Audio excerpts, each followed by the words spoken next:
엔 부활 논쟁이란 제목으로 말씀을 증거하도록 하겠습니다. 종교 지도자들이 예수의 권위에 계속해서 도전을 하고 있습니다.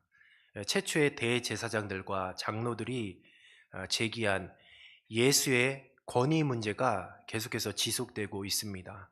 바로 이 문제, 예수님의 그 권위에 도전하는 이런 종교 지도자들이 예수의 권위에 도전하는 이런 문제들은 바로 마태복음 21장 23절부터 바로 오늘 이 본절까지 계속해서 이어지고 있는 내용입니다. 오늘은 특별히 사두개인들이 예수님의 권위에 도전하는 그 질문들을 이어가고 있습니다. 사두개인은 어떤 자들이었냐? 성전을 책임지는 제사장 가문이 중심축을 이루는 종교 지도자 그룹이었습니다.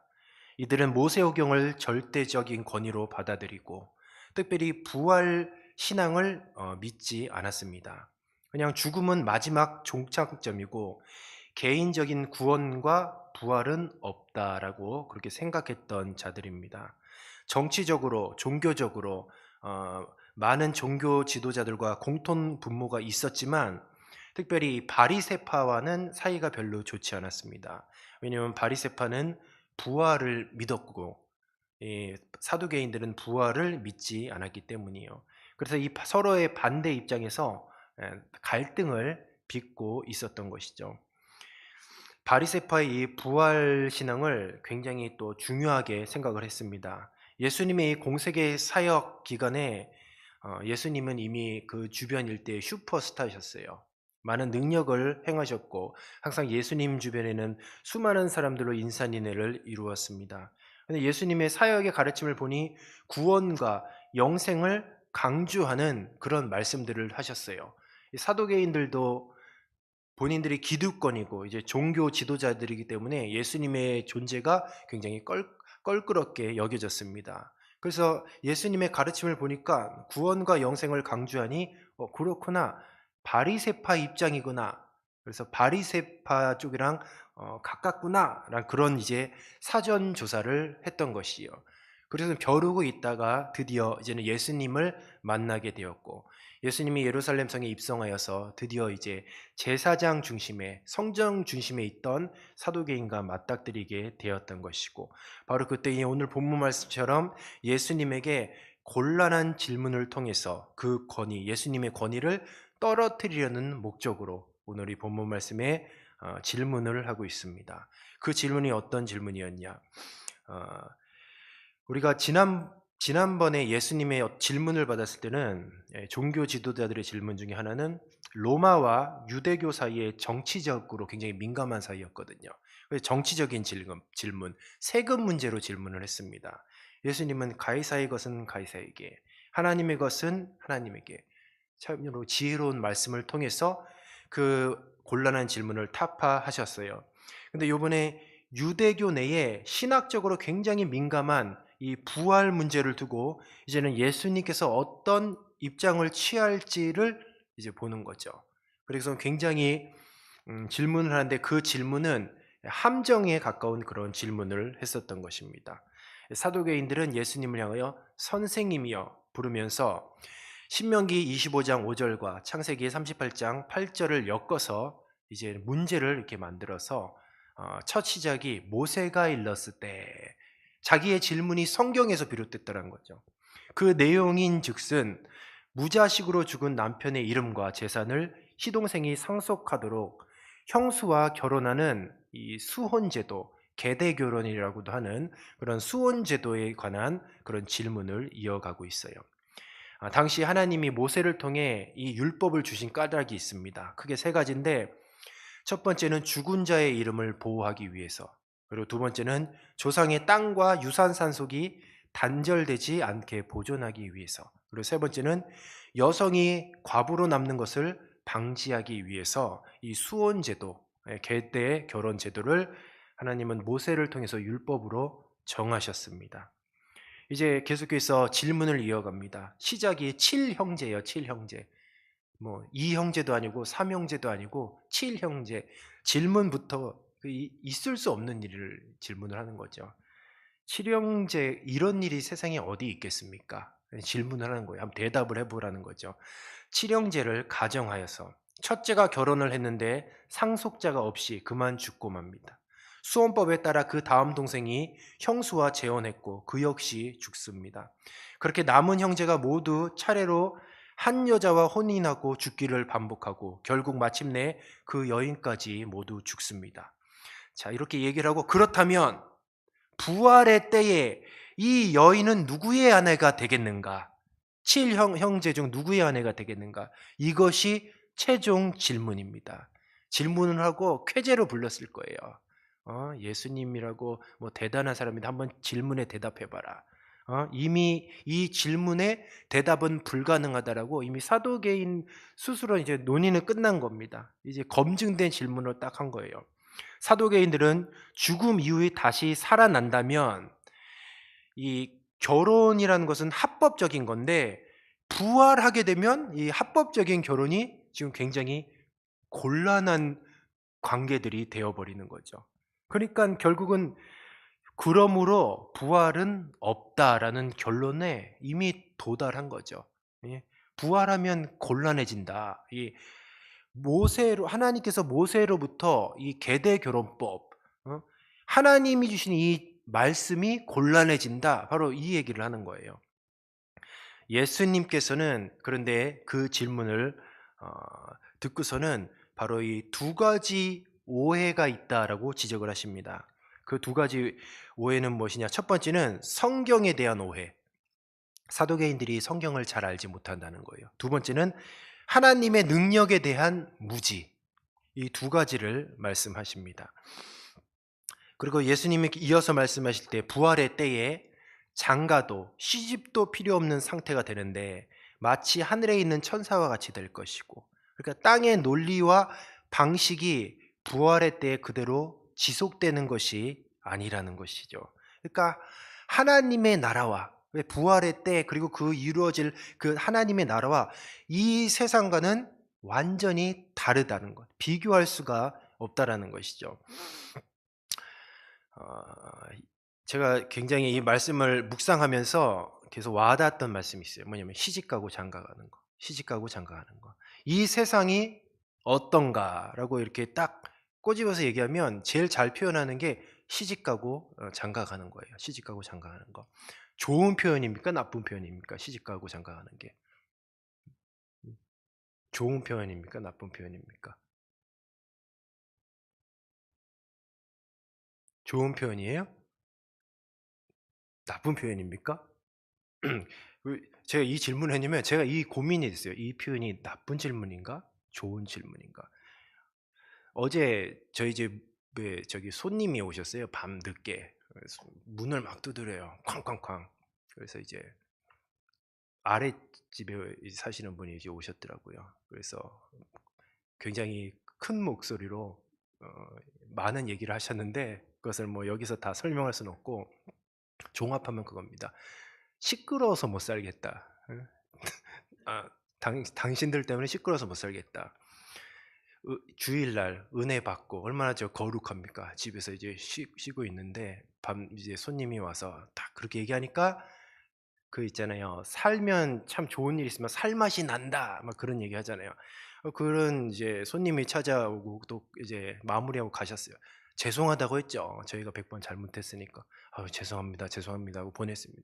살맛이 안 나요. 살맛이 그 이후로. 살맛이 뚝 떨어지는 거예요. 그래서 참 응? 뭐냐 이게 주일날 그리고 뭐 그러고 끝났겠습니까? 또 손님도 갔으니까 누구의 잘못인지를 저희 부부는 이제 서로 네가 잘못이다, 내가 잘못이다 그렇게 사랑의 대화를 이제 나누고 하루를 이제 마무리했던 그 기억이 납니다. 그리고서는 참 인생이 도대체 뭐냐? 에이 살맛도 안 난다 이러는데 갑자기 이 말씀이 떠는 거. 시집가고 장가가는 거. 여러분 세상이 무엇이냐? 결국은 시집가고 장가가는 거거든요. 시집가고 장가가고 싶으세요? 또? 네? 저는 아닙니다. 한 번이면 줄게 한 번이면 이 세상에서 그냥 딱 한 번 장가가고 하나님께서 인생을 한 번 더 산다고 하면 시집가고 또 장가가지는 않을 것 같아요.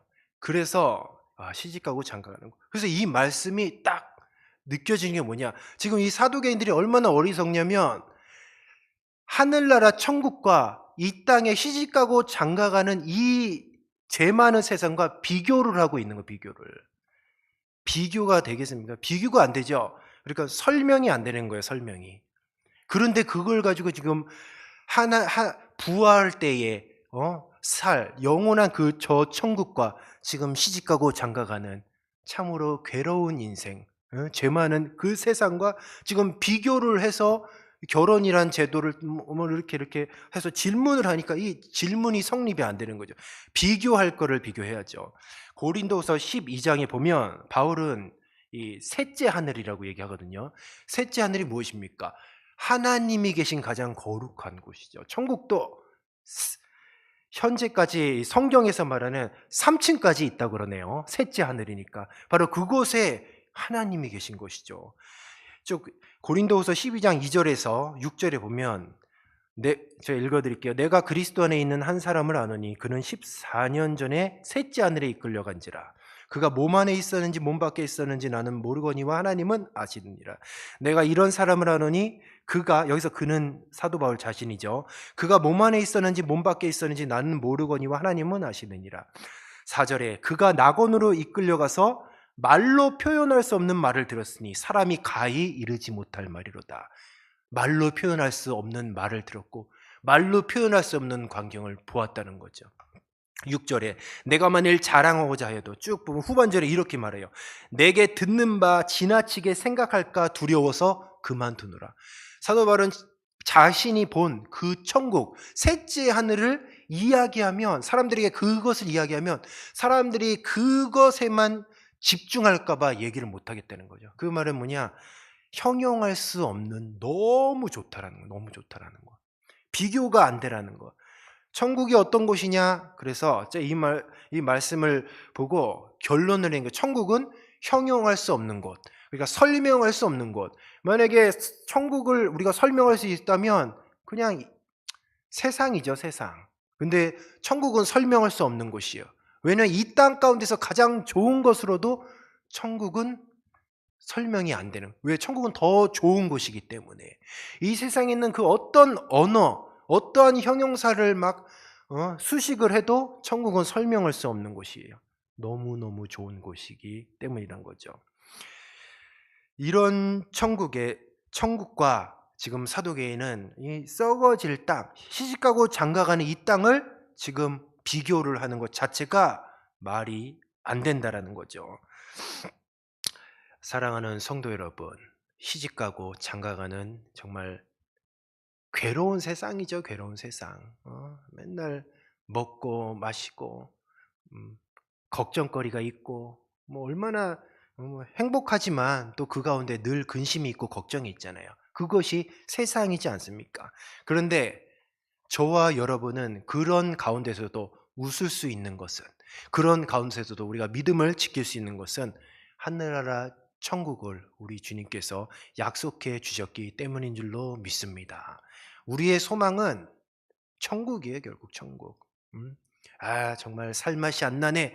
그래도 우리가 정말 인생을 포기하지 않고 아무렇게나 살지 않고 끝까지 믿음을 지킬 수 있는 것이 무엇입니까? 바로 저 천국, 주님 오시는 그날 새하늘과 새 땅을 우리가 바라보는 줄로 믿습니다. 우리 주님이 말씀하셨어요. 예수님께서는 이 하나님이 모세 오경으로부터 부활을 말씀해 주셨다라고 말씀하시면서 그 근거를 출애굽기 3장 6절을 통하여서 말씀하십니다. 출애굽기 3장 6절의 말씀이 호렙산에서 모세를 부르신 하나님 자신을 이렇게 말씀하셔요. 아브라함의 하나님, 이삭의 하나님, 야곱의 하나님이라고 스스로를 자기 계시하셨던 바로 그 내용이고, 예수님께서는 이 출애굽기 3장 6절 말씀을 통해서 바로 부활의 신앙이 여기 있다. 부활 신앙이 여기 있다라고 지금 사도계인들에게 가르쳐 주시는 거예요. 어째서 이 호렙산에서 자기 계시의 하나님, 어떻게 자기를 설명하셨냐? 하나님께서 아브라함의 하나님, 이삭의 하나님, 야곱의 하나님. 자, 아브람, 이삭, 야곱 모두 하나님과 동행했던 사람들이에요.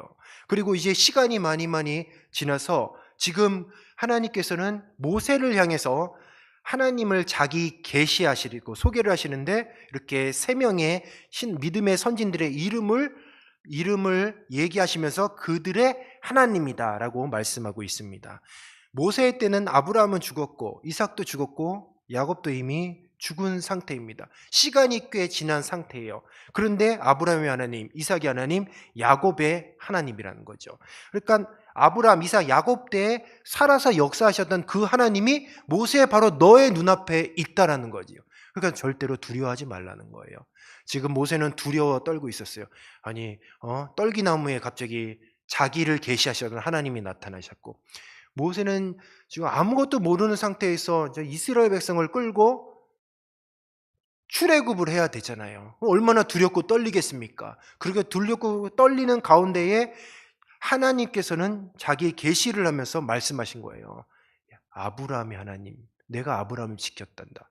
내가 이삭을 지켰고 내가 야곱을 지켰고 그리고 이제는 내가 너와 함께 하실 것이다 라는 바로 그 자기 계시의 말씀이 무엇이냐? 아브라함의 하나님, 이삭의 하나님, 야곱의 하나님이라는 것이죠. 우리 사랑하는 성도 여러분, 우리 주님께서 말씀하셨어요. 이것은 무슨 말씀이냐? 죽은 자의 하나님이 아니라는 거예요. 하나님은 죽음으로 갇혀지지 않는 하나님이에요. 하나님은 죽음을 초월하시는 하나님입니다. 왜냐? 아브라함도 죽었고요. 이삭도 죽었고 야곱도 죽었어요. 그런데 하나님은 계속해서 살아서 역사하시고 지금 모세 앞에 나타나서 힘을 주고 계시는 바로 그 하나님께서 오늘 말씀을 통해서 오늘 저와 여러분과 함께 하시는 줄로 믿습니다. 유한한 육체는 죽음에 갇혀 소멸될 것이지만 영혼은 죽음이 가두지 못할 부활을 통해 새롭고 영원한 몸을 덧입힐 것이에요. 그 근거가 어디 있느냐? 바로 아브라함의 하나님, 이삭의 하나님, 야곱의 하나님, 죽음이 가두지 못할 늘 살아서 역사하시는 그 하나님. 그리고 또 한 가지는 예수님이 십자가에 달려 부활하셨다는 그 사실이 우리들에게 큰 증거가 되는 줄로 믿습니다. 이미 출애굽기 3장 6절을 통해서 부활의 하나님을 증명해 보였어요. 자기 계시를 통해. 그리고 예수님 십자가에 죽으시고 또 부활하셔서 그 사실을 입증하셨습니다. 우리는 그 살아계신 하나님 그리고 부활의 주님을 우리가 믿는 믿음을 갖고 오늘 이 자리에 있는 것이죠. 말씀을 마무리하도록 하겠습니다. 우리 하나님은 어떤 하나님이냐? 아브라함의 하나님만이 아니라는 것이죠. 아브라함은 이미 죽었잖아요. 그러나 여전히 하나님을 믿는 믿음의 사람들의 하나님인 줄로 믿습니다. 우리 또 새벽이지만 가슴에 한번 손을 얹고 한번 선포로 자기 이름을 얘기하면서 아브라함의 하나님이 한번 따라해 볼까요? 아브라함의 하나님이 샘물이의 하나님이다. 네, 그 자기 이름을 불러가면서 해야죠. 그렇게 하셔야죠.